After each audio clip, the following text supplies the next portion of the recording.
பம்பாய் படத்தினுடைய பாடல் ட்ரெய்லர் வெளியீட்டு விழாவிற்கு வருகை தந்து சிறப்புரையாற்ற இருக்கும் திரைப்பட தயாரிப்பாளர் சங்கத்தின் செயலாளர்கள் தம்பி கதிரேசன், தம்பி ராதாகிருஷ்ணன் அவர்களே, துணைத் தலைவர் கமலக்கண்ணன் அவர்களே, செயற்குழு உறுப்பினர்களே, தயாரிப்பாளர் நண்பர்களே, தொலைக்காட்சி தோழர்களே, ஊடக சகோதரர்களே, உங்கள் அனைவருக்கும் என் பணிவான மாலை தமிழ் வணக்கத்தினை மகிழ்வோடு தெரிவித்துக் கொள்கின்றேன்.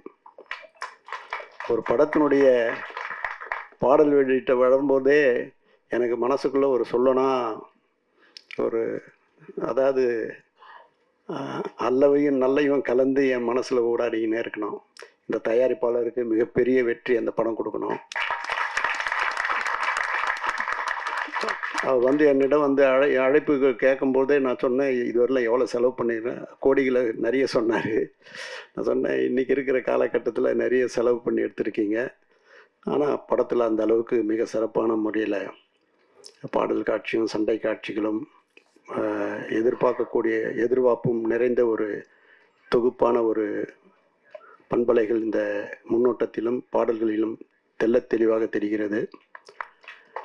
இப்படிப்பட்ட சூழலில் இந்த படத்தினுடைய வெளியீட்டு விழா மிகவும் சீரும் சிறப்புமாக நடப்பதற்கு திரைப்பட தயாரிப்பாளர் சங்கமும் நாங்களும் நல்ல முறையில் ஒத்துழைப்பு நல்குவோம் என்று அறுதிட்டு உறுதி கூறுகிறேன். என்னுடைய பெயர் வேதா செல்வம். நான் திரைப்பட கல்லூரி மாணவர், கேமராமேனு. இப்போ ரீசெண்டாக நிறைய படங்கள் நடிச்சிட்ருக்கேன். டைரக்டர் ஜெகன் அவர்களுக்கு நன்றியை தெரிவிச்சுக்கிறேன்.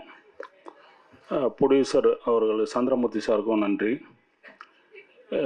ஷூட்டிங் ஸ்பாட்டில் எனக்கு உறுதுணையாக இருந்த பழனிவேல் பாபு இணை இயக்குனர் மற்றும் ஒரு நண்பர் நம்ம ரவி, பயங்கர ஹார்ட் ஒர்க் பண்ணவங்க 2 பேரும் டைரக்டருக்கு கூட இருந்து அவங்களுக்கும் என்னுடைய நன்றியை தெரிவித்துக் கொள்கிறேன். நான், இயக்குனர் ஜெகன், பாலாஜி தரணிதரன், நடுவில் கொஞ்சம் பக்கத்து பாலாஜி, 96 பிரேம்குமார், எல்லாருமே கிளாஸ்மேட்டு. நாங்கள் ஃபஸ்ட் இயர் படிக்கும்போது நான், ஜெகன், டைரக்டர் ஜெகன் எல்லாம் ஒரே யூனிட்டு. இன்ஸ்டியூட்டில் ஒவ்வொரு யூனிட்டாக பிரிவோம். ஃபஸ்ட் இயரில் எல்லாம் காமனாக இருப்போம், அப்புறம் பிரிவோம். அதில் டைரக்டர் ஜெகன் நான்லாம் ஒரே யூனிட்டு. அப்போ ஃபஸ்ட் இயரில் நாங்கள் என்ட்ரி ஆனதுமே ஜெகன் ஒரு படம் டைரக்ட் பண்ணாப்புல. அதில் நான் தான் கேமராமேனாக ஒர்க் பண்ணேன். ஒரு நல்ல ஒரு லவ் ஸ்டோரி அது.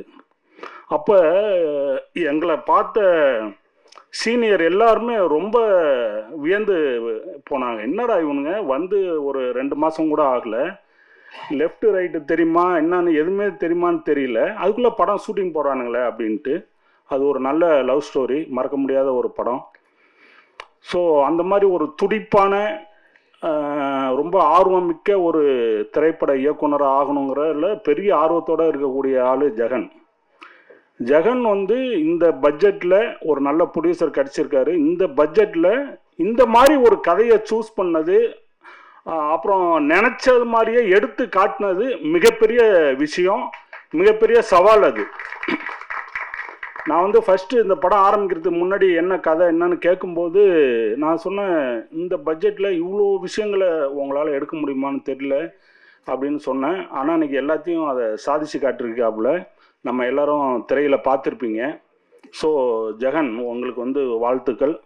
அனைவருக்கும் வணக்கம். இந்த படத்தில் பார்த்தீங்கன்னா எனக்கு படம் ஃபுல்லாக காமெடி என்ன கொடுத்துருக்காங்க. ரொம்ப சந்தோஷமாக இருக்குது. சார் என்னை பார்த்து அந்த படம் நீங்கள் பண்ணுறீங்க அப்படின்னு சொன்னாங்க. சரி, படம் பண்ணுவோம், எனக்கு அவங்க கொடுப்பாங்களா அப்படின்னு எனக்கு ஒரு சின்ன டவுட்டாக இருந்தது. ஏன்னா நம்ம நிறையா இடத்துக்கு போவோம், அதில் பார்த்தீங்கன்னா பாதி பேர் நமக்கு கொடுப்பாங்க, பாதி பேர் கொடுக்க மாட்டாங்க. எனக்கு தெரிஞ்ச வரைக்கும் என்னுடைய பாயிண்ட் ஆஃப் வியூவில் sir. Thank you sir. Thank you sir. Sir இந்த மாதிரி நீங்கள் இதை பண்ணுறீங்க அப்படின்னு அப்புறம் கன்ஃபார்ம் பண்ணாங்க, அட்வான்ஸ் கொடுத்தாங்க. ஷூட்டு நல்லா போச்சு, எனக்கு ரொம்பவுமே பிடிச்சிருந்தது. ஏலகிரியில் ஃபுல்லாக ஷூட்டு போச்சு. நிறைய பேர் என்னை கேட்பாங்க, என்ன கேட்பாங்கன்னா, நீங்கள் படம் நடிக்கிறீங்களா, நடிக்க தெரியுமா அப்படிங்கிற மாதிரிலாம் ஒரு சில சமயத்தில் கேட்பாங்க. நான் அவங்களுக்காக சொல்கிறேன், 2 வருஷம் இந்த சோஷியல் மீடியா விட்டு இந்த 2 வருஷத்தில் நான் 22 படம் முடிச்சிருக்கேன். நான் எதையுமே எந்த ஆக்டர் கூடவும் ஃபோட்டோ போடலை.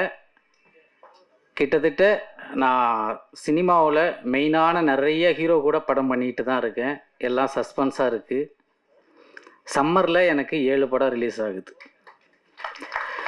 ஸோ எனக்கு வந்து பார்த்திங்கன்னா படத்தில் நம்ம வந்து ஒரு கேரக்டர் பண்ணுறோம், காமெடி பண்ணுறோம் அப்படின்னு அதை பாஸ் பண்ணி நான் போகலை. யூடியூப்பில் நான் சோஷியல் மீடியாவில் வரும் பொழுதும் சரி, நான் வந்து ஒரு எய்ம் பண்ணேன்.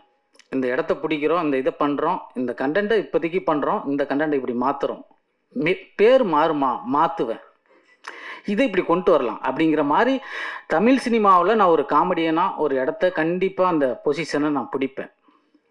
கை தட்டலாமே. ஏன்னா நான் சோஷியல் மீடியாவில் வந்து இப்போ சோஷியல் மீடியாவில் பார்த்துருப்பீங்க டார்க் காமெடியாக. ஏன்னா எல்லார் வகையான காமெடியும் இருக்கும். இப்போ வடிவேல் சார் காமெடி ஒரு மாதிரி இருக்கும், கவுண்டமணி சார் காமெடி ஒரு மாதிரி இருக்கும், நாகேஷ் சார் காமெடி ஒரு மாதிரி இருக்கும், சந்தானம் சார் காமெடி ஒரு மாதிரி இருக்கும். ஸோ நான் வரும்பொழுது எனக்கான ஒரு காமெடி ஒரு ட்ராக்கை தான் நான் கொண்டு வருவேன். அதுதான் வெற்றி. அப்போ தான் நான் ஜெயிக்க முடியும். ஸோ அதையும் நான் கொண்டு வருவேன்.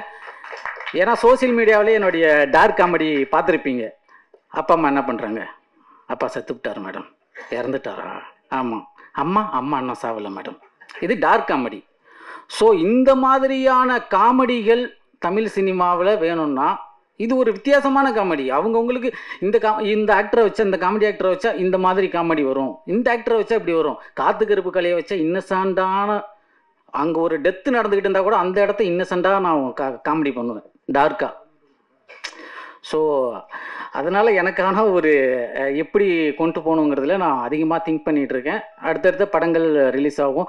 நம்ம ரூம் பாய் படத்தில் பார்த்தீங்கன்னா சாங்கு வந்து நான் ரொம்பவுமே எனக்கு பிடிச்சிருந்தது, ஃபேவரட்டாக இருந்துச்சு. மியூசிக் டைரக்டர் சாருக்கு நன்றி தெரிவிச்சுக்கிறேன், ப்ரொடியூசர் சாருக்கு வந்து நன்றி தெரிவிச்சுக்கிறேன், டைரக்டர் சாருக்கும் நன்றி தெரிவிச்சுக்கிறேன், கேமராமேன் சாருக்கும் நன்றி தெரிவிச்சுக்கிறேன். இங்கே எல்லாருக்கும் நன்றி தெரிவிச்சுக்கிட்டு விடைபெறுகிறேன். நன்றி, வணக்கம். லவ் மேரேஜ் திவ்யான்னு சொல்கிறாங்க. நான் லவ் மேரேஜ் கிடையாது. நான் நடித்த படம் விக்ரம் பிரபுவோட லவ் மேரேஜ். அதனால் எல்லோரும் சேர்ந்து கூட்டு முயற்சியாக லவ் மேரேஜ் திவ்யான்னு வச்சுட்டாங்க. ரூம் பாய் பொறுத்த வரைக்கும் வெரி வெரி பியூட்டிஃபுல் ஃபேமிலி. டேரக்டரும் சரி, ப்ரொடியூசர் சாரும் சரி, cameraman sir, Ravi sir, Palanivel sir, oh my God, அங்கே பயங்கர என்ஜாய்மெண்ட்டான மூவி. எனக்கு நான் பண்ண ரோலை விட அங்கே நடந்த விஷயங்களை பார்த்தா அதுவே ஒரு படமாக எடுக்கலாம். அவ்வளோ பியூட்டிஃபுல்லான ஒரு மொமெண்ட்ஸ். என்னோட ஆசை பிரகாரம் இந்த ரூம் பாய்ங்கிறது வந்து தாய் கேள்வியை விட பயங்கர சக்ஸஸ் கொடுக்கணும். ஏன்னா அவ்வளோ டெடிகேஷன் இருக்குது. ஒரு செம்ம டேரக்டரு, வேற லெவல் ப்ரொடியூசரு. அதை எப்படி நீங்கள் வந்து கொண்டு போய் சேர்க்க போகிறீங்க அப்படிங்கிறது தான் மீடியா ப்ரெஸ்